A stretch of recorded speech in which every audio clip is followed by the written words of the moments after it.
আপোনালোকক সেৱা জনাইছো আৰু মোৰ ইউটিউব চেনেলটিলে আপোনালোক সকলোকে স্বাগতম জনাইছো। আজি মই লাৰু পিঠা বনাব ওলাইছো। তাৰ বাবে মই ভাতৰ চাউল অলপমান মিক্সিতে ভালকে পিছি ললো আৰু সেই চাউলৰে মই দুবাটি গুড়া শুকুৱাই লোৱা নাই, খুন্দাৰ পিছতে লৈ লৈছো। মিক্সিত পিছাৰ পিছতে লৈছো, দুই বাউল লৈছো। মই নিমখ দিলো। মই বিট কালাৰ অলপ বনাই লৈছো। ইয়াতে মই আজি বিট কালাৰ ব্যৱহাৰ কৰিম, গতিকে মই বিট কালাৰ 4 চামুচ বিট কালাৰ মই প্ৰথম দিছো। লাগিলে পিছত আৰু অকণমান মই দিম বাৰু। দি পেলাই এই মিশ্ৰণটো মই সুন্দৰকৈ এতিয়া মাঠিলো। পিঠাগুড়ি, বিট কালাৰটো দিছো, নিমখ দিছো। এতিয়া মই এইটো এনেদৰে সানি ল'ম। এইটো দেখিছে নহয়? আপোনালোকে ৰেচিপিটো পহিলাৰ পৰা শেষলৈকে চাব দেই। আৰু মোৰ চেনেলটো যদি প্ৰথমবাৰ আহিছে মোৰ চেনেলটোলৈ, তেতিয়াহ'লে মোৰ চেনেলটো এইটো যে টেষ্টি কিটচেন ছাবস্ক্ৰাইব কৰি ল'ব।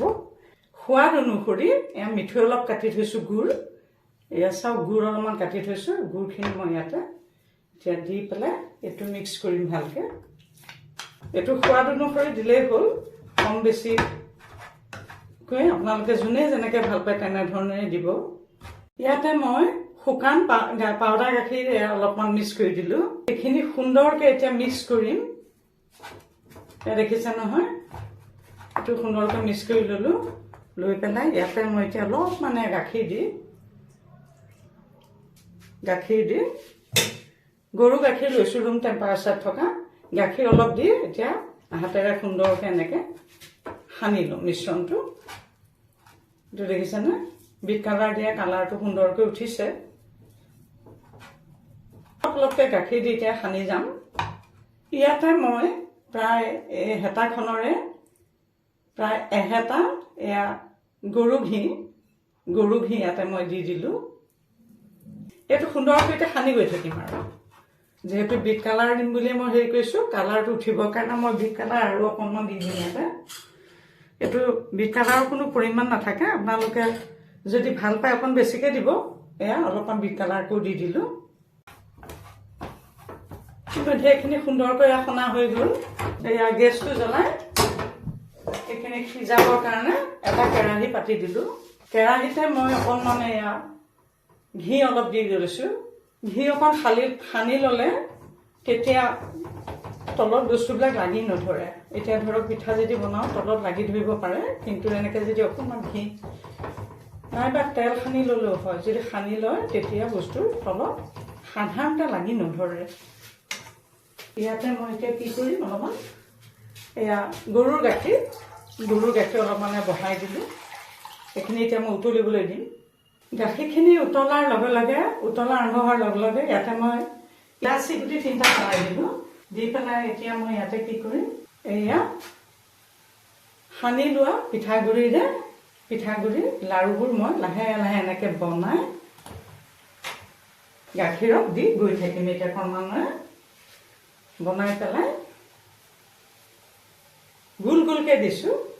চাওক, পেলাই দিলো। ঠিক এনেকে গোটেইখিনি মই এতিয়া পেলাই দিম।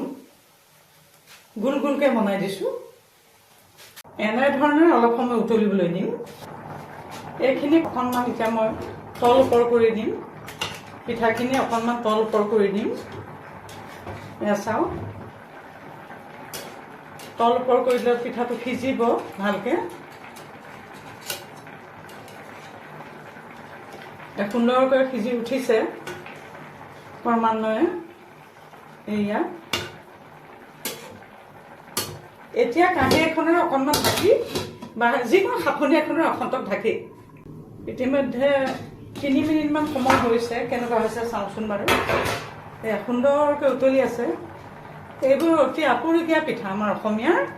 আগতে আমাৰ মাহঁতে, আমাৰ আইতাহঁতে পিঠা আমাক বনাই খুৱাইছিলে। বৰ সোৱাদযুক্ত, বৰ খাবলৈ সোৱাদ হয়। দেখিছে নহয়? ইতিমধ্যে পিঠাটো হৈয়ে গৈছে। মই এতিয়া গেছটো অফ কৰি দিম আৰু অখন্তক এনেকৈ ঢাকি ৰাখিম। আপোনালোক ৰাতিলৈ নেযাব ৰ'ব দেই। ইতিমধ্যে চাওক কি সুন্দৰকৈ লাৰু পিঠা বা মুঠিয়া পিঠা প্ৰস্তুত হৈ গৈছে। চাওক, এটা অতি সুন্দৰ ৰেচিপি, খাবলৈ অতি সুস্বাদু হয়। এয়া দেখিছেনে, অতি সুস্বাদু। আপুনি যেনেকৈ খায়, জলপান হিচাপেও খাব পাৰে, চাহৰ লগতো খাব পাৰে, যিহৰ লগতে খাই সুন্দৰকৈ খাব পাৰে। চাওক, এটা অতি সুন্দৰ ৰেচিপি। গতিকে এই সুন্দৰ ৰেচিপিটো আপোনালোকেও সুন্দৰকৈ বনাই খাব। এইখিনি চাওক, ইয়াৰ যিখিনি মণ্ডখিনি ইয়াতে দি দিছোঁ, কিমান ধুনীয়া লাগে চাওক। এটা অতি সুন্দৰ ৰেচিপি। গতিকে এই সুন্দৰ ৰেচিপিটো আপোনালোকেও সুন্দৰকৈ বনাই খাব।